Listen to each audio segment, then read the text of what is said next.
Welcome to sky talks. నేను దీప్తి. ఈరోజు స్టూడియోలో సీనియర్ సైకాలజిస్ట్ హరిరాఘవ్ గారు మనతో పాటు ఉన్నారు. Hello sir. హలో అమ్మ. వర్డ్స్ ఫ్రమ్ మై కౌన్సిలింగ్లో ఎవరి వాట్సాప్ యూనివర్సిటీలు వారికి ఉంటాయి. కాకపోతే రైట్ వింగ్లో ఎక్స్పర్టైజ్డ్ ఫ్యాకల్టీలు, టాలెంటెడ్ స్టూడెంట్స్ ఉంటారు అని పోస్ట్ చేశారు. దీని గురించి వివరించండి సార్. ఇది రీసెంట్గా చేసినటువంటి పోస్ట్ అనమాట. సో వాట్సాప్ యూనివర్సిటీ అంటే ఏంటి అంటే ఇది అఫీషియల్ వర్డ్ కాదు. సోషల్ మీడియా వచ్చిన తర్వాత సోషల్ మీడియా అంటే ఏంటి? మీడియా అంటే ఒక పర్సన్కి సంబంధించినట్టు నాలో వచ్చినటువంటి ఆలోచనల్ని నేను మాటల కిందో లేకపోతే సింబల్స్ కిందో అక్షరాల రూపంలోనో ఏదో ఒక రూపంలో వేరే వారికి కమ్యూనికేట్ చేయడానికి మధ్యలో ఉండేది మీడియా. మీడియా అంటే మీడియం, మనకి ఒక వాహకం అనమాట. దాంట్లో మాస్ మీడియా అంటారు. మాస్ మీడియా అంటే ఇప్పుడు మన ఇద్దరం మాట్లాడుతున్నాము, ఒక దగ్గరే ఉన్నాం కాబట్టి నేను మాట్లాడే సౌండ్ మీకు వినిపిస్తుంది. ఇక్కడ మీడియా లాంగ్వేజ్ కూడా ఉండొచ్చు, తెలుగు లాంగ్వేజ్లో మాట్లాడుతున్నాము. అలాగే దూరం ఉంటే టెలిఫోన్ వాడతాము, ఇంకెక్కడ ఉంటే ఈమెయిల్ వాడచ్చు, లేకపోతే లెటర్ రాయొచ్చు. ఇట్లా రకరకాల వాహకాలను మీడియాను మనం వాడతాము. అది 1-to-1 కమ్యూనికేషన్, దీన్ని ఇంటర్పర్సనల్ కమ్యూనికేషన్ అంటారు. అలా కాకుండా 1-to-many కమ్యూనికేట్ చేసేదాన్ని మాస్ మీడియా అంటారు. మాస్ మీడియా అంటే ఒకరి నుంచి ఎక్కువ మంది కమ్యూనికేట్ చేయటం. అది న్యూస్ పేపర్ ఉందనుకోండి, ఎక్కడో తయారవుతుంది, అది చాలా మందికి వెళ్తుంది, చాలా మంది దాన్ని చదువుతూ ఉంటారు. ఆ తర్వాత వచ్చేసి రేడియోలో ఆడియో కమ్యూనికేట్ అవుతూ ఉంటుంది. ఆ తర్వాత టీవీలో కూడా అంతే, విజువల్తో పాటు ఆడియో కూడా కమ్యూనికేట్ అవుతుంది. ఇక్కడ ఏమవుతుంది, ఈ మాస్ మీడియాలో ఎవరో ఒకరో ఇద్దరో 10 మందో లేకపోతే 100 మందో స్టాఫ్ వాళ్ళకి తోచినటువంటి వాళ్ళకి లభించిన సమాచారాన్ని ఒక ప్రాపర్ వేలో పెట్టి ప్రజెంట్ చేయటం వలన వాళ్ళు ఏం చెప్పాలనుకుంటున్నారో అదే చెప్తూ ఉంటారు కదా. వాళ్ళకి ఫేవర్గా ఉన్నటువంటి న్యూస్ను లేకపోతే ఆ వ్యూస్ని మాత్రమే వాళ్ళు ఎక్స్ప్రెస్ చేసి ప్రజల యొక్క మైండ్ని మ్యానిపులేట్ చేస్తూ బ్రెయిన్ వాష్ చేసే అవకాశాలు ఎక్కువగా ఉండటం వల్ల గతంలో మనం విన్నాం గోబెల్స్ ప్రచారం అంటాం. గోబెల్స్ అనే అతను అప్పుడు హిట్లర్ గురించి చాలా గొప్పగా ప్రచారం చేస్తూ తన ఆ దేశం మొత్తం అంటే యుద్ధం జరుగుతున్నప్పుడు కూడా ఎంతో చక్కగా ఉంది, మనం ఓడిపోవటం లేదు, మనమే గెలుస్తున్నాం చివరి దాకా ప్రచారం చేస్తూ ఉండి ప్రజల్ని ఆ యొక్క మభ్యపెట్టి ఆ యొక్క మత్తులో ఉంచటం జరిగింది. అప్పటి నుంచి గోబెల్స్ ప్రచారం అనే ఒక వర్డ్ వాడుతూ ఉంటారు. అలా ఎప్పుడైతే మీడియా ఒకరి చేతిలోనో ఒక వర్గం చేతిలోనో కొందరి చేతిలోనో ఉన్నప్పుడు వాళ్ళు నిజాలే ప్రచారం చేస్తున్నారని ఏమీ లేదు, ఏదైనా చేసే అవకాశాలు ఉంది. స్టిల్ మీడియా అంతా కూడా గవర్నమెంట్ తన పర్యవేక్షణలో నడుస్తూ ఉంటుంది. మన ఇండియాలో కూడా 80s వరకు టీవీలు వాటిలన్నిటి కూడా దూరదర్శన్, ఆకాశవాణి అని చెప్పి రేడియోలు ఇవన్నీ కూడా ప్రభుత్వం నడుపుతూ ఉండేది. ఆ తర్వాత ప్రైవేట్ వ్యక్తుల చేతుల్లోకి వచ్చింది మీడియా. వచ్చిన తర్వాత 24 అవర్స్ న్యూస్ ఛానల్స్ వచ్చినాయి. దూరదర్శన్ ఇప్పుడు ఎవరు చూడట్లే, TV9లు లేకపోతేనేమో ఈటీవీ ఇటువంటివన్నీ చూస్తూ ఉన్నారు. వాళ్ళు 24 అవర్స్ న్యూస్లో కూడా ఇక్కడ ఏమవుతుందంటే ప్రైవేట్ వ్యక్తులు కాబట్టి వాళ్ళకి ప్రాఫిట్ ముఖ్యం. ప్రాఫిట్ ఎలా వస్తుంది? యాక్చువల్ వాళ్ళు రిజిస్టర్ చేసుకుంది ఈ న్యూస్ను వ్యూస్ను అమ్మటం ద్వారా ప్రాఫిట్ తెచ్చుకోవాలి. కానీ మీడియాకి అదర్ వేస్ కూడా ఉన్నాయి. ఏంటి? బ్లాక్మెయిల్ చేయటం. ఒక వ్యక్తి ఎవరన్నా నేరము లేకపోతే ఏదైనా ఫ్రాడ్ చేసినప్పుడు ఆ ఫ్రాడ్ చేసిన వ్యక్తి యొక్క న్యూస్ని వేయకుండా ఉండటానికి వాళ్ళు మనీ డిమాండ్ చేసి తీసుకోవటం అనేది ఇప్పుడు మెజారిటీ మీడియా చేసేటువంటి మెయిన్ బిజినెస్. ఓన్లీ అడ్వర్టైజ్మెంట్ మీద అయితే వాళ్ళు ఖర్చు పెట్టేదానికి కనీసం దాంట్లో 10% కూడా వాళ్ళకి రిటర్న్స్ రావు. ఆ తర్వాత ఇలా జరుగుతూ ఉంది. ఆ తర్వాత సోషల్ మీడియా బాగా పాపులర్ అయింది ఇంటర్నెట్ వచ్చిన తర్వాత. దెన్ బ్లాగ్స్ రాయటము, నెక్స్ట్ వచ్చేసి గ్రూప్స్, రకరకాల గ్రూప్స్, యాహూ గ్రూప్స్ అని రకరకాలు ఉండేవి 90స్లో, లేట్ 90స్లో. ఆ తర్వాత మెల్లగా ఆర్కూట్ అనేటువంటి ఒక సోషల్ మీడియా ప్లాట్ఫామ్ గూగుల్ వాళ్ళది వచ్చింది. ఆ తర్వాత ఫేస్బుక్, ట్విట్టర్, ఇన్స్టాగ్రామ్, ఇట్లాగే వీడియోస్కు సంబంధించినటువంటి యూట్యూబ్ ఛానల్, ఇట్లాంటి రకరకాల అంటే ఆడియో వీడియో కూడా అందులో చేయొచ్చు. అంతకుముందు ఓన్లీ టెక్స్ట్ చేసేవాళ్ళు. ఇప్పుడు ఫేస్బుక్ లాంటి దాంట్లో టెక్స్ట్ చేస్తాము అండ్ ఇమేజెస్ మనం చేస్తూ ఉంటాము. ఆ తర్వాత వీడియో కూడా చేయొచ్చు. ఓన్లీ వీడియోస్ కోసం ఏర్పడిన పెద్ద ప్లాట్ఫామ్ యూట్యూబ్. అలాగే వచ్చేసి వాట్సాప్ కూడా. వాట్సాప్ మనం ఒకటి 1-to-1 కమ్యూనికేట్ చేసుకుంటూ వాడచ్చు.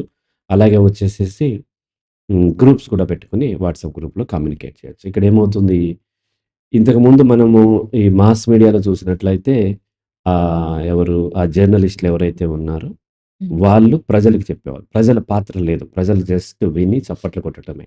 హ్మ్. ఇప్పుడు మామూలుగా అయితే మ్యూజిక్‌లో కూడా క్లాసికల్ మ్యూజిక్‌లో ఎలా ఉంటదంటే అతను ఒక సింగర్ స్టేజ్ మీద పాడుతూ ఉంటే హ్మ్. ఇక్కడ వినేవాళ్ళు ఆ పాటలో లీనమవ్వాలి. అండ్ పాటకి చప్పట్లు కొట్టి అప్రిషియేట్ చేయాలి అంతే. హ్మ్. అంతే తప్ప వీళ్ళ రోల్ ఏం లేదు. కానీ పాప్ మ్యూజిక్ అంటారు. పాప్ మ్యూజిక్ అంటే పాపులర్ మ్యూజిక్. ఈ పాప్ మ్యూజిక్‌లో ఆ సింగరే కాదు. ఆ లిజనర్స్ కూడా పార్టిసిపేట్ చేస్తుంటారు. ఉండి, ఉండి పాడి వాళ్ళ మైక్‌ని అటువైపు పెడుతూ ఉంటారు. వాళ్ళు కూడా డాన్స్ చేస్తూ ఉంటారు. పాడుతూ ఉంటారు. ఇక్కడ సిస్టమాటిక్‌గా ఇలాగే రిథమిక్‌గా ఈ స్వరాలు పాడాలని లేదు. ఎలా చేసినా అల్టిమేట్‌లీ అలరించటం, అందరికీ నచ్చటం. అలా ఇక్కడ సోషల్ మీడియాలోకొచ్చేసరికి ఇక్కడ ఎవరైనా పార్టిసిపేట్ చేయొచ్చు. ఆ యొక్క రీడరే ఆ న్యూస్ ప్రొడ్యూసర్ గూడా అవ్వచ్చు. క్రియేటర్ గూడా అవ్వచ్చు. కాబట్టి ఏమైంది పబ్లిక్‌లోకి వచ్చేసింది కాబట్టి పబ్లిక్‌లో ఎవరైనా సరే దాన్ని వాడొచ్చు కాబట్టి దాన్ని సోషల్ మీడియా అని పిలుస్తూ ఉన్నారు. హ్మ్. సో, సోషల్ మీడియా నెమ్మది నెమ్మదిగా పాపులర్ అవుతూ అంటే ఇంతకుముందు డివైస్‌లు ఉండేవి కావు. సోషల్ మీడియాలో కూడా రకరకాల జనరేషన్స్ ఉన్నాయి. కంప్యూటర్ల మీదే ఉండి చేసేవాళ్ళు. లేకపోతే ఇంటర్నెట్ సెంటర్‌కి వెళ్ళి అక్కడ ఆపరేట్ చేసేవాళ్ళు. కంప్యూటర్ నుంచి మెల్లగా ల్యాప్‌టాప్స్ వచ్చినాయి. ల్యాప్‌టాప్స్ వాళ్ళు క్యారీ చేయొచ్చు. ఇప్పుడు కంప్యూటర్ టైమ్‌లో ఏంటంటే నేను ఇప్పుడు హైదరాబాద్‌లో నా సిస్టమ్ ఉంటే నేను ఎక్కడికో విలేజ్‌కో లేకపోతే వేరే స్టేషన్‌కి వెళ్ళొచ్చేదాకా నా కంప్యూటర్‌లో నన్ను ఆపరేట్ చేయడం కుదరదు. డేటా ఇక్కడే ఉంటది.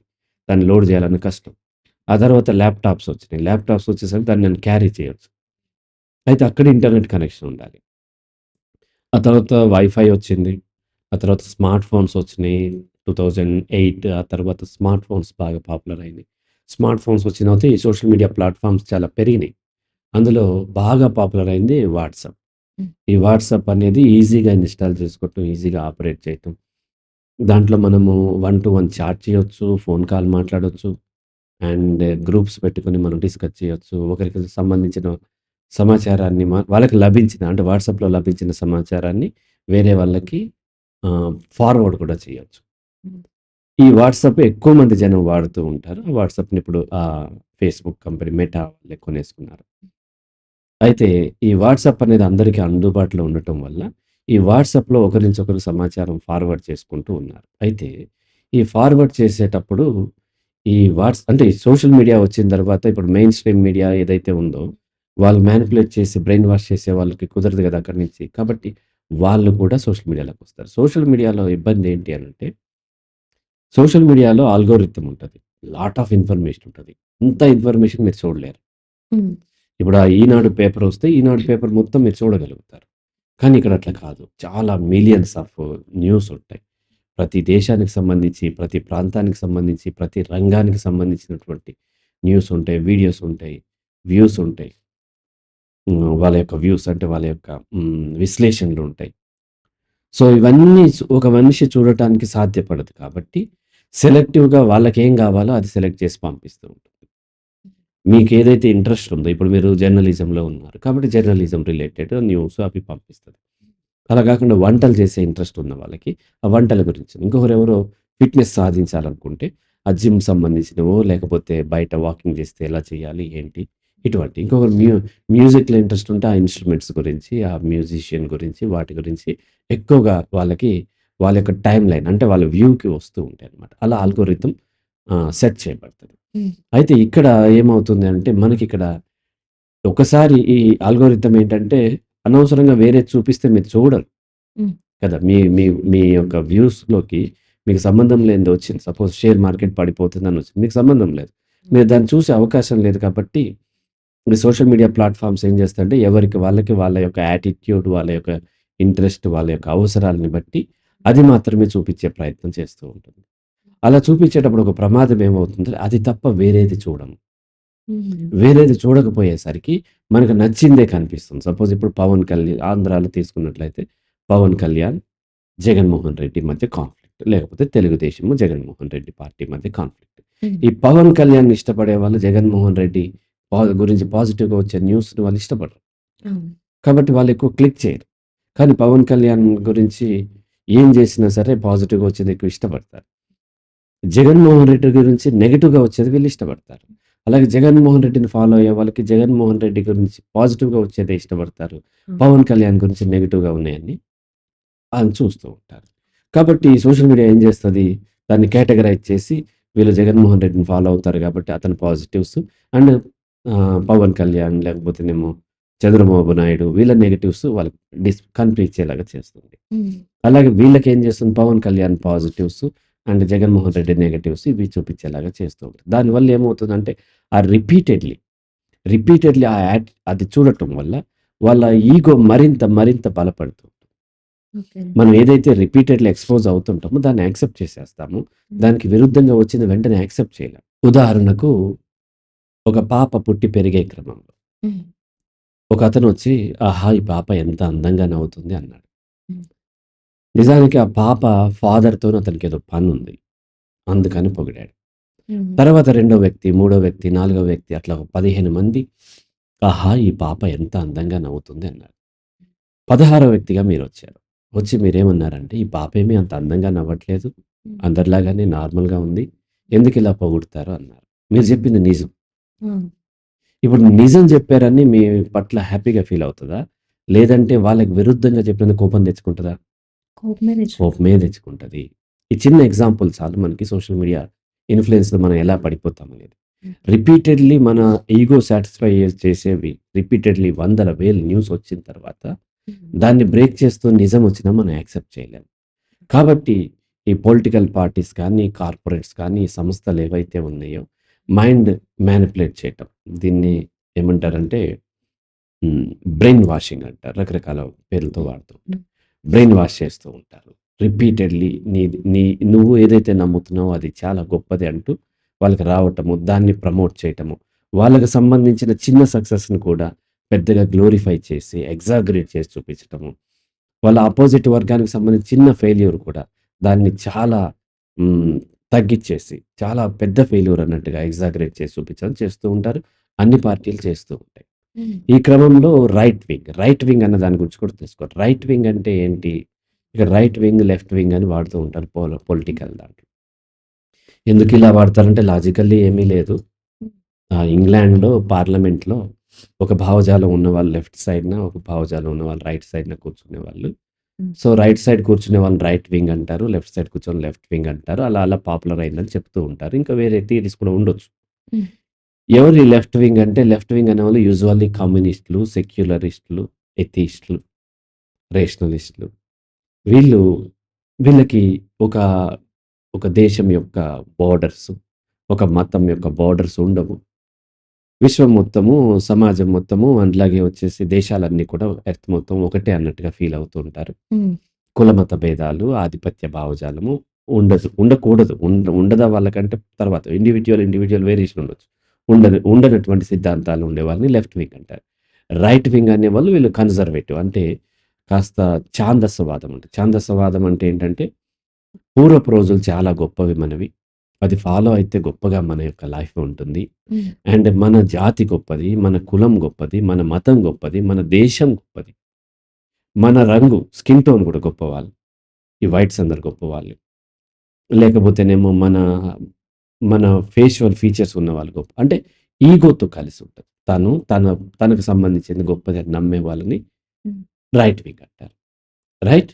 ఈ రైట్ వింగ్, లెఫ్ట్ వింగ్ ఉన్నప్పుడు ఈ రైట్ వింగ్ వాళ్ళు ఈ మధ్య ఒక 2, 3 దశాబ్దాల నుంచి రైట్ వింగ్ ప్రభుత్వాలు వరల్డ్ వైడ్‌గా ఏర్పడటం మొదలైంది. ఇండియాలో అయితే రైట్ వింగ్ ఏంటి? బీజేపీ. హ్మ్. బీజేపీ అండ్ బీజేపీ అనుబంధ సంస్థలు ఏవైతే ఉన్నాయి రైట్ వింగ్ పాలిటిక్స్ చేస్తూ ఉంటాయి. ఆఫ్‌కోర్స్ వాళ్ళు రాజ్యాంగం ప్రకారమే పాలిస్తున్నప్పటికీ వాళ్ళ యొక్క భావజాలం మాత్రం మేము గొప్ప, అంటే మనం గొప్ప, హ్మ్. మన దేశం గొప్ప, మన మతం గొప్ప, ఇతరులు మనల్ని అన్యాయం చేస్తున్నారు అన్నట్టుగా వాళ్ళు ఫీల్ అవుతూ ఉంటారు. ఈవెన్ అమెరికాలో తీసుకున్నట్లయితే హ్మ్. ట్రంప్ గవర్నమెంట్ ఏదైతే ఉందో వాళ్ళు కూడా అంతే. అంటే వీళ్ళు జాతీయవాదులు అని క్లెయిమ్ చేసుకుంటూ ఉంటారు. హ్మ్. మతవాదులు కూడా వీళ్ళు, కులవాదులు కూడా ఉంటారు.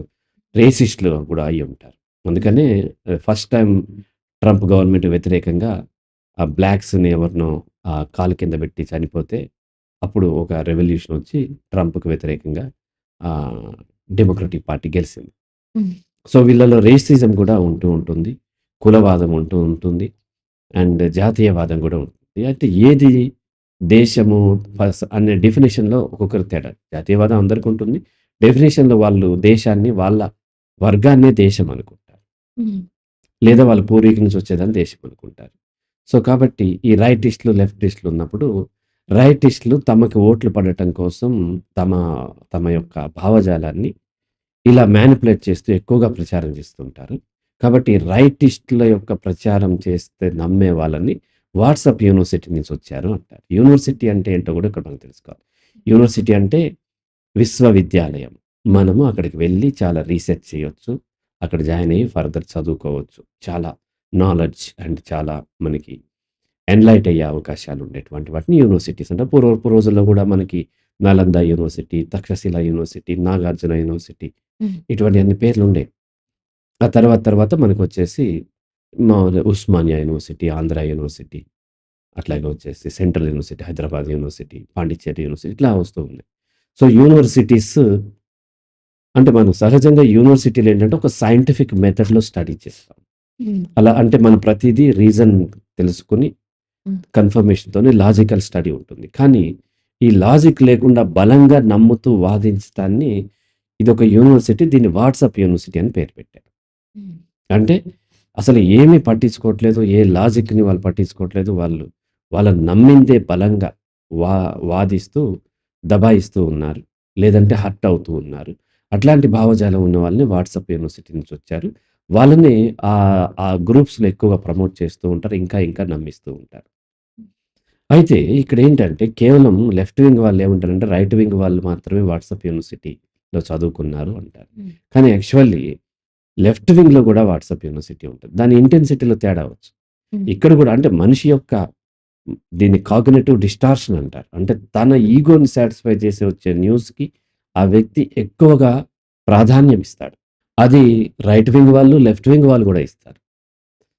సో, లెఫ్ట్ వింగ్ వాళ్ళు అనుకుంటారు కదా! వాళ్ళు మాత్రమే వాట్సాప్ యూనివర్సిటీ వాళ్ళు మిగతాదంతా సైంటిఫిక్‌గా మనం థింక్ చేస్తున్నాము అనుకుంటారు. కానీ ఇక్కడికి కూడా గ్రూప్స్ ఉంటాయి. ఇక్కడ కూడా వాళ్ళు అదే విధమైనటువంటి బిహేవియర్‌ని కనపరుస్తూ ఉంటారు. కానీ వాళ్ళకి కనిపించదు. రైట్ వింగ్ వాళ్ళకి కనిపించదు. ఒకతను ఒకసారి ఒక సోషల్ మీడియాలో తను ఏం పెట్టుకున్నాడంటే 'రామ్ గోపాల్ వర్మ' ప్రొఫైల్ పిక్ పెట్టుకొని అతని పేరు హ్మ్, ఏదో 'రామ్ గోపాల్ వర్మ' ప్రొఫైల్ ఒకతను ఫేస్‌బుక్‌లో మన ఆమె పేరేంటి? ఆ! రంగనాయకమ్మ ప్రొఫైల్ పిక్ పెట్టుకొని చలం ఆర్‌జీవి అని పెట్టుకున్నాడు. హ్మ్. అంటే చలము, ఆర్‌జీవి భావజాలం వేరు. ఆర్‌జీవి అయాన్ రాండ్‌ని ఫాలో అవుతాడు. Ion రాండ్ anti communist. Ranganayakamma communist. హ్మ్. ఇందులో మధ్యలో చలం ఉన్నారు. ఆయన వేరు. ఆయన స్త్రీ ఎంపవర్‌మెంట్ కోసం ఆయన రచనలున్నాయి. హ్మ్. పెట్టుకొని ఆయన ఒక స్టేట్మెంట్ ఏం చేశాడంటే కమ్యూనిస్ట్ కాదన్న వాళ్ళందరిని నరికి చంపేయాలి అన్నాడు. హ్మ్. నరికి చంపేయటం అనేది ఒక ఎక్స్‌ట్రీమ్ ఇది. అది కమ్యూనిజం గూడా సపోర్ట్ చేయదు. సో, అంటే ఇక్కడేమైంది? దేనికి పొంతన లేనటువంటి వాళ్ళు. కానీ అతను నమ్ముతూ ఉంటాడు. అతనెందుకు నమ్ముతున్నాడు? అతని యొక్క ఈగో సాటిస్ఫై చేసేటువంటి ఇన్ఫర్మేషన్ అతని దగ్గరికి వస్తూ ఉంటుంది గాబట్టి, తను బ్రహ్మాండంగా లాజికల్లీ థింక్ చేస్తున్నానని నమ్ముతాడు. దాని కౌంటర్ వీళ్ళు గూడా నమ్ముతూ ఉంటారు. అంతే కాదు. హ్మ్. ఇప్పుడు బీజేపీ రిలేటెడ్, ఆర్ఎస్ఎస్ లేకపోతే బజరంగ్ దళ్ వీళ్ళకి సంబంధించిన గ్రూప్‌లోకెళ్తే విపరీతంగా మన హిందువులు మొత్తం, ప్రపంచం మొత్తం మనమే పరిపాలించాము. మనదే ఇప్పుడంతా ఎళ్ళిపోతుంది. అమెరికాలో సగభాగం హిందువులుగా మారిపోయారు. రష్యాలో అయితే మూడొంతులు హిందువులయిపోయారు.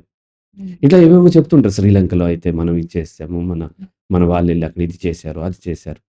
అలా రకరకాలైనటువంటి ప్రచారాలు చేస్తూ ఉంటారు. అక్కడ దాంట్లో ఉండేవాళ్ళు నమ్ముతారు. దానికి కౌంటర్‌గా కమ్యూనిస్టులు గూడా ఆ విధంగానే ఉంటుంది. ఇంకా వెళ్లి చూస్తే ఎంఐఎం ఉంది మనకి. హ్మ్. మనకి హ్మ్. ఓవైసీ ఫ్యామిలీకి సంబంధించినటువంటి ముస్లిం పార్టీ. హైదరాబాద్‌లో ఎప్పుడు 7, 8 సీట్లు వస్తూ ఉంటాయి. వాళ్ళ గ్రూప్స్ ఉంటాయి. వాళ్ళ గ్రూప్స్‌లోకెళ్ళినా సరే అంతే ఉంటాయి. హ్మ్. ఈ మోడీ, అమిత్ షా, ఓవైసీ లేసి మాట్లాడుతుంటే మోడీ, అమిత్ షా చెమటలు తుడుచుకుంటున్నట్టు, వాటర్ తాగేస్తున్నట్టు, అట్లా కౌంటర్‌గా అటువంటి ఇమేజెస్ పెడుతూ, కౌంటర్ వీడియోస్ చూపిస్తూ, క్లిప్స్ చూపిస్తూ, అలా వాళ్ళ దాంట్లో వాళ్ళకి సంబంధించినటువంటి ప్రచారం చేస్తూ ఉంటారు. పాకిస్తాన్ మీడియాలోకెళ్ళండి. హ్మ్. పాకిస్తాన్ గ్రూప్స్‌లోకి వెళ్లి చూసినట్లయితే, పాకిస్తాన్ అంటే ఇండియా గజగజ వణికిపోతుంది. హ్మ్.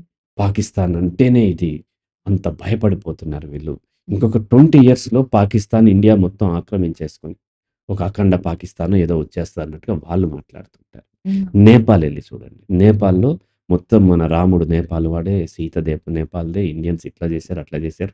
ఇండియా భయపడుతుంది, చైనా అయితే భయపడిపోతుంది. ఇంక పారిపోయింది అన్నట్టుగా వాళ్ళ దాంట్లో రాసుకుంటూ ఉంటారు. రైటిస్టులు. ఇలా ఎవరికి వాళ్ళు అది బంగ్లాదేశ్‌లో అంతే ఉంటుంది. అండ్ శ్రీలంకలో అలా ఉంటుంది. బర్మాలోనూ అంతే ఉండే అవకాశం ఉంది. అలా ఎవరికి వాళ్ళు వాళ్ళ ఈగో సాటిస్ఫై చేసేటువంటి న్యూస్‌కి ఎంటర్‌టైన్ అవుతూ, ఆ విధమైనటువంటి భావజాలాన్ని బలపరుచుకుంటారు. వాళ్ళకి తెలియకుండా బ్రెయిన్ వాష్ చేయబడతారు. వాళ్ళని వాట్సాప్ యూనివర్సిటీ నుంచి వచ్చారు అని చెప్తూ ఉంటారు. అయితే ఇలా ప్రజలు ఉంటారని అర్థమైన తర్వాత ప్రచారాలు కూడా అలా చేయటం మొదలుపెట్టారు. ఈ మెయిన్ స్ట్రీమ్ మీడియా కానీ, లేకపోతే పొలిటికల్ పార్టీస్ కానీ, లేకపోతే పొలిటికల్ ఆర్గనైజేషన్స్. ఏం చేస్తారు వీళ్ళు అంటే, ఏదో ఒక సూడో సైంటిఫిక్ ఆధారం చూపిస్తారు. అంటే ప్రొనౌన్సియేషన్ ఒకలాగా ఉంటే చాలు. ఆస్ట్రేలియా అని ఉంది. ఆస్ట్రేలియా అంటే ఏమనుకున్నాం, మనదే అది అస్త్రాలయము. అంటే వాళ్ళు పాండవులు అజ్ఞాతవాసంలో ఉన్నప్పుడు వాళ్ళ అస్త్రాలను అక్కడ పెట్టారు కాబట్టి దాన్ని అస్త్రాలయ అని పిలుస్తారు. అలాగొచ్చి కాందహార్ అంటే ఏమీ లేదు. మన గాంధార దేశము. మన దుర్యోధనుడి వాళ్ళ తల్లి గాంధారి ఉంది కదా! వాళ్ళ యొక్క అంటే దుర్యోధనుడి అమ్మమ్మ వాళ్ళ తాతయ్య వాళ్ళ రాజ్యమే కాందహార్, ఆఫ్ఘనిస్తాన్ మనదే అంటారు. ఇంకా ఈ మధ్య ఒక సోషల్ మీడియాలో ఆయన ఏం చేశాడంటే, కంబోజీ అంటే కమ్మ ప్లస్ బోజీ, కంబోజీ అన్నాడు ఆయన. అలాగే ఇలా మారుతారని అర్థమైన తర్వాత కొంతమంది ఏం చేస్తున్నారంటే, కావాలని కూడా క్రియేట్ చేస్తారు. ఇటీవల నాకు తెలిసిన కేసులో ఏమైందంటే, హ్మ్. వాల్డిమర్ పుతిన్. పుతిన్ అంటే రష్యా అధ్యక్షుడి పేరు వాల్డిమర్ పుతిన్. అతన్ని ఏం చేశారంటే మన వాళ్ళు అంటే ఒక వర్గం, ఒక కులానికి సంబంధించిన వాళ్ళు ఎక్కువగా వాళ్ళ కులాన్ని ఎక్కువగా నమ్ముతూ ఉండి ప్రచారం చేసుకుంటూ ఉంటారు. ఒక పొలిటికల్ పార్టీ వాళ్ళకుంది. ఇక్కడ ఉన్నటువంటి తెలంగాణలో ఉన్న జర్నలిస్టులు కొంత క్రియేటివిటీ ఉన్నవాళ్ళు, ఫన్ లైక్ చేసేవాళ్ళు ఒక స్టోరీ, ఒక ఆర్టికల్ రాశారు. ఏంటి అంటే వాల్డిమర్ పుతిన్ అంటే ఎవరనుకున్నారు? అతను మనవాడే. మన గుంటూరు జిల్లా నుంచి వెళ్ళిన వాళ్ళ తాతలు వడ్లమూరి పుల్లయ్య. వాళ్ళక్కడికెళ్ళిన తర్వాత ఇలా ఇలా చేస్తే వాళ్ళు హ్మ్. వాళ్ళ యొక్క వారసుడే ఈ వాల్డిమర్ పుతిన్. వడ్లమూరి పుల్లయ్య వాళ్ళ వారసుడు. అతను సరిగ్గా తినలేదు. తిను తిను అంటుంటే అట్లా పుతిన్‌లాగా మారింది. ఏదో మొత్తం ఒక ఫన్‌గా రాశారు. ఇప్పుడు అది అక్కడక్కడ షేర్ అయ్యి వాళ్ళ దాంట్లో వాళ్ళ గ్రూపుల్లో గూడా బాగా షేర్ అయిన తర్వాత ఆ పార్టీ అఫీషియల్ గ్రూప్‌లో కూడా వాళ్ళు దాన్ని పోస్ట్ చేశారు. అంటే అంతగా ప్రభావం చేస్తుంది. కార్ల్ మార్క్స్ అంటే మన కర్రల మారయ్యే కార్ల్ మార్క్స్ అయ్యాడు అంటే నమ్మేస్తారు. అంటే మనది గొప్పది అని నమ్మేవాళ్ళు. కార్ల్ మార్క్స్ అంటే నమ్ముతారు. ఇంకొకటి ఏదన్నా అన్నా సరే నమ్మే అవకాశం ఉంది. అలా వీళ్ళేం చేస్తున్నారంటే ఇలా ఫేక్ ప్రచారాలు సృష్టించటము, దాన్ని విపరీతంగా పోస్ట్ చేయటము, ఎక్కడ ఏదన్నా దానికి వ్యతిరేకంగా మనం చూస్తున్నాం గదా! మన ఈ స్క్వేర్ టాక్స్‌లో కూడా రకరకాల వాదనలు ఉంటూ ఉంటాయి. అందులో కిందకొచ్చి పెద్ద పెద్ద కామెంట్స్ పెడుతూ ఉంటారు. దాంట్లో 1, 2, 3 అని చాలా పెద్దయి ఉంటాయి. అవన్నీ ఏంటంటే వాళ్ళు రాయలేదు. ఎక్కడో వాట్సాప్ యూనివర్సిటీ అంటే వాట్సాప్ గ్రూప్‌లో ఎక్కడో వాళ్ళకొస్తే దాన్ని తీసుకొచ్చి ప్రతి దగ్గర కాపీ పేస్ట్ చేసేస్తూ ఉంటారు. ఇలా వాళ్ళ యొక్క వాదనను, అబద్ధాన్ని కూడా నమ్మించడానికి ఇలా అంటే ఎక్కువ మంది ఏదైతే చెబుతున్నారో అది బలంగా మన మనసుల మీద ప్రభావితం ఉంటుంది. కాబట్టి అలా నమ్మించడం కోసం అట్లా ప్రచారం చేస్తూ ఉంటారు. కొత్త కొత్తయి పుట్టిస్తూ ఉంటారు. లాహోర్ అంటే లవపురి అంటారు. ఇంకోటేదంటే ఇదంటారు. వాళ్ళు మనమే కాదు ఇప్పుడు పాకిస్తాన్ వాళ్ళు ఏమనుకుంటారు, సపోజ్ కాశ్మీర్ ఉంది. కాశ్మీర్ గురించి చరిత్ర ఇండియాలో ఎలా ఉంటది? మనదన్నట్టుగా ఏదో పూర్వీకులు రాస్తారు. హిందువులది ఎలా ఉంటది? మన కశ్యప మహర్షి అక్కడ తపస్సు చేసుకుంటే కాశ్మీర్ అనొచ్చింది. సేమ్ పాకిస్తాన్‌లో కాశ్మీర్ గురించి ఇలాగే ఉంటదా? వాళ్ళకేదో ఉంటది. కాసిం ఖానో ఎవరో వాళ్ళు అక్కడ అది చేసాడు. అందుకని కాశ్మీర్ అని వచ్చిందో, ఇంకోటో వాళ్ళు ఎందుకంటే వాళ్ళు ఇస్లామిక్ కంట్రీ కాబట్టి వాళ్ళకి ఈగో సాటిస్ఫై చేసేలాగా వాళ్ళు రాసుకుంటారు. పాకిస్తాన్ సారీ పంజాబ్ ఉంది. పంజాబ్ ఏముంది? కొంత పాకిస్తాన్‌లో ఉంది. కొంత ఇండియాలో ఉంది. వారు ఖలిస్తాన్ అనే ఉద్యమం తీసుకొస్తున్నారు. వాళ్ళు తీసుకొచ్చేటప్పుడు వాళ్ళేం చెప్తారు? వాళ్ళ యొక్క చరిత్రకు అనుగుణంగా ఈ ట్రూత్‌ని ఏం చేస్తారంటే డిస్టార్ట్ చేస్తారు. అంటే మ్యానిపులేట్ చేసి చూపిస్తూ ఉంటారు. అలా ప్రతి దగ్గర జరుగుతది. శ్రీలంకలో జాఫ్నా అడవుల్లో ఎల్‌టీటీ తీవ్రవాదులు ఉన్నప్పుడు వాళ్ళు గూడా మనకిట్లా జరిగింది. వాళ్ళకి జరిగిన అన్యాయాన్ని ఎగ్జాగరేట్ చేసి చూపించటం. వాళ్ళకి జరిగినటువంటి వాళ్ళు చేసేటువంటి అన్యాయాల్ని తక్కువ చేసి చూపించడం. అలాగే దానికి కౌంటర్ శ్రీలంక వాళ్ళు గూడా ఇదిగో ప్రతీదీ తమిళియన్స్ చేస్తున్నారు. ఈ దేశం నాశనం అయిపోవడం తమిళియన్సే కారణం అంటారు. అలాగే వచ్చేసి మన హిందువులు ఏమంటారు? ఈ దేశం ఇట్లా అయిపోవటానికి ఇస్లాం అండ్ క్రిస్టియానిటీ కారణం అంటారు. క్రిస్టియన్స్ ఏమంటారు? ఇలా అయిపోవటానికి కారణం హిందువుల్లో ఉన్నటువంటి కులవాదము, కులం వల్లే ఇట్లా అవుతుందని వాళ్ళంటారు. అలాగే అంబేద్కరిస్టులు ఏమంటారు? బ్రాహ్మణుల వల్లే ఈ దేశం మనం చూసాం. శంభాజీ వీడియోలో కామెంట్స్‌లో చూసాము. ఒకాయన ఏం చెప్పారు? శంభాజీలో ఉన్నటువంటి పాజిటివ్ అంతా ఎగ్జాగరేట్ చేసి చూపించారు. హ్మ్. చూపించి ఇంత వీరుడు, అంత వీరుడు. సో, ఇంకో అపోజిట్ వాళ్ళేం చేశారు? శంభాజీలో ఉన్న నెగెటివ్‌ని చూపించారు. హ్మ్. అంటే వీళ్ళేం జేస్తారు? ఎవరైతే రైటిస్టులు ఉన్నారో, ప్రతి ఇన్సిడెంట్‌ని మత కోణంలో చూసి, ఎనలైజ్ చేసి చాలా పాపులర్ చేయాలని వాళ్ళు చూస్తారు. హ్మ్. దానికి కౌంటర్‌గా కమ్యూనిస్టులు కానీ, లేకపోతే అంబేద్కరిస్టులు ఏం చేస్తారు? ప్రతి ఇన్సిడెంట్‌ని కుల కోణంలో చూసి, బ్రాహ్మణులు ఇట్లా చేశారు, దీనివల్ల ఇట్లా అయిందని చెప్పి వీళ్ళు చూస్తారు. ఇంకొకళ్ళు ఎవరో చూస్తారు, ప్రతి ఇన్సిడెంట్‌ని ఆర్థిక కోణంలో చూస్తారు. ఇంకొకళ్ళు ఎవరో సో కాల్డ్ ఫెమినిస్ట్. ఫెమినిస్ట్‌లు అనట్లే. Feminism different. ఫెమినిజం అంటే తమ హక్కుల కోసం తమ పోరాడు. సో కాల్డ్ ఫెమినిస్ట్ అని ఎందుకంటున్నారంటే, ప్రతీది కూడా మేల్ హ్మ్. డిస్క్రిమినేషన్‌తోనే జరుగుతుంది అనుకునేవాళ్ళు. ప్రతి కోణాన్ని మగవాడు మగబుద్ధి చూపించాడని అంటూ ఉంటారు. హ్మ్. ఈ ఈ ఇలా ఫెమినిజం గాని, లేకపోతే మేల్ డామినేషన్ యాటిట్యూడ్ గాని అందరిలో ఉంటది. కానీ వాళ్ళు అదే చూడటం వల్ల అది ఇంకొకరేమంటారంటే, ఫీమేల్ వల్లనే ఇవన్నీ జరిగినవి. హ్మ్. ఏంటి ఏ యుద్ధమైనా సరే మహాభారతం, రామాయణం అన్నీ కూడా ఫీమేల్ వల్లే జరిగినాయి అని ప్రతి దానికి ఫీమేల్‌నే బ్లేమ్ చేస్తూ కొంతమంది చూపిస్తారు. ఎందుకంటే వాళ్ళు ఆ టైప్ ఆఫ్ న్యూస్‌కి ఎక్స్‌పోజ్ అవుతూ ఉంటారు. ఆ టైప్ ఆఫ్ న్యూస్‌ని వాళ్ళు నమ్ముతూ ఉంటారు. ఎందుకంటే వాళ్ళ ఈగో సాటిస్ఫై చేస్తుంది. అంటే కమ్యూనికేషన్‌లో బ్యారియర్స్ ఉంటాయి. బ్యారియర్స్ అంటే ఏంటి? మధ్యలో అడ్డుకట్టలు. హ్మ్. కృష్ణా బ్యారేజ్ అంటాం గదా! ప్రకాశం బ్యారేజ్ అంటే కృష్ణా నదిని ఫ్లో అవ్వకుండా ఆపుతుంది. అడ్డుకట్ట అనమాట. హ్మ్. ఈ బ్యారియర్స్ ఏంటి అనంటే మన ప్రీవియస్ నాలెడ్జ్ గూడా కమ్యూనికేషన్ బ్యారియర్ అవుతుంది. మన ప్రీవియస్ నాలెడ్జ్ అంతా ఏముంది అతనికి? ఆడపిల్లలు అన్యాయం చేస్తారు. మగవాళ్ళని వాడుకుంటారు అనుంది. దెన్ అటువంటి న్యూస్‌ని అతను యాక్సెప్ట్ చేస్తాడు. ఈ అమ్మాయికి ఏముంది? మగవాళ్ళు దొంగలు, ఆడవాళ్ళకి మాయ మాటలు చెప్పి మోసం చేస్తారు, సెక్స్ కోసం వాడుకుంటారు. ఇంకోటేదో ఈ అమ్మాయి నమ్ముతుందనుకోండి. అటువంటి న్యూస్‌ని ఆమె చూస్తూ ఉంటది. హ్మ్. అలా మన ప్రీవియస్ నాలెడ్జ్ ఏదైతే ఉందో దానికి అనుగుణంగా వాళ్ళు యాక్సెప్ట్ చేసే అవకాశం ఉంది కాబట్టి అలా వాళ్ళ యాటిట్యూడ్‌లు ఫార్మ్ అయిపోతాయి. ఈ హ్మ్. క్రమంలో ఏమైంది అంటే ఇక మన మీడియా కూడా ఏదో ఒక స్టాండ్ తీసుకుంటుంది. ఏదో ఒకటి ఇగ మొత్తం అంతా 2 చూపించట్లేదు. హ్మ్. మీడియా అంటే మొత్తం చూపించాలి. ఈ మధ్య మా స్నేహితుడు ఒకతను కార్టూనిస్ట్ అతను కార్టూన్ ఏసాడు. అంటే ఫేస్‌బుక్‌లో మిత్రుడాయన. ఆయన ఏమేసాడంటే "నువ్వేం చేస్తుంటావు?" అని అడిగితే నేను జర్నలిస్ట్ అంటే "ఏ పార్టీ?" అని అడుగుతాడు. అంటే ఏంటి జర్నలిస్ట్ ఏదో ఒక పార్టీలో ఉండాలి. ఏదో ఒక పార్టీ కొమ్ము కాయాలి ఆ! అన్నంత జనరలైజ్ అయిపోయింది. హ్మ్. అన్నంత నార్మలైజ్ అయిపోయింది. ఇలా ఒక పార్టీకి ఆహ్, హ్మ్. ఒత్తాసు పలుకుతూ ఉండటం అనేది. అలాగే మనము స్క్వేర్ టాక్స్‌లో కూడా ఒక కామెంట్ నా దృష్టికొచ్చింది. ఆయనేమన్నాడంటే, 'సంభాజీ' గురించి మనము 2 వైపులా వినిపించాం. ఒకటి 'జయసింహ చతుర్వేది' గారు చెప్పారు. ఇంకోటి 'ఎంవి రమణ' గారు వాళ్ళకి తోసినటువంటిది వాళ్ళకి అర్థమైన వాళ్ళ వ్యూ చెప్పారు. కానీ అక్కడ ఒక కామెంట్ ఏమైందంటే, హ్మ్. ఈ ఛానెల్‌లోనే ఇంతకుముందు వేరే రకంగా చెప్పారు. హ్మ్. ఇప్పుడు ఇంకో రకంగా ఇంకొకటి కూడా ఇస్తున్నారు. హ్మ్. ఒక ఛానెల్ ఉన్నాక ఒక స్టాండ్ ఉండొద్దా? హ్మ్. అన్నారు. అంటే ఎంత జనరలైజ్ ఎంత ఒక ఛానెల్ అంటే ఒకదానికి వత్తాసు పలకటం కాదు. కానీ 99.9% ఛానెల్స్ అలాగే ఉన్నాయి. హ్మ్. అందువల్ల ఏమవుతుందంటే వాళ్ళందరూ అలాగే ఉండాలేమో మీడియా అంటే అని నమ్మటం వల్ల అటువంటి కామెంట్ వచ్చింది. అది వాళ్ళ తప్పు కాదు. వాళ్ళు ఆ స్థితిలో ఉన్నారు. హ్మ్. కాబట్టి ఆ విధంగా ఉంటుంది. ఒకవైపే ఈ ఈ మ్యానిప్యులేషన్ లేకపోతే బ్రెయిన్ వాష్ ఒకవైపే జరగదు. అన్ని వైపులా జరుగుతూ ఉంటుంది హ్మ్. అన్న కాంటెక్స్ట్‌లో చెప్పాను. దీంట్లో మన స్క్వేర్ టాక్స్ గురించి కూడా చెప్పాలి. స్క్వేర్ టాక్స్ అనేది ఒక భావజాలాన్నో, లేకపోతే నా భావజాలాన్నో, హ్మ్. లేకపోతే ఇక్కడ పనిచేసే వాళ్ళ భావజాలాన్నో, రైట్ వింగ్‌నో, లెఫ్ట్ వింగ్‌నో ప్రమోట్ చేయటం కోసం కాదు. హ్మ్. ఇక్కడ స్క్వేర్ టాక్స్ కంటూ ఛానెల్‌కంటూ ఏ భావజాలం ఉండదు. హ్మ్.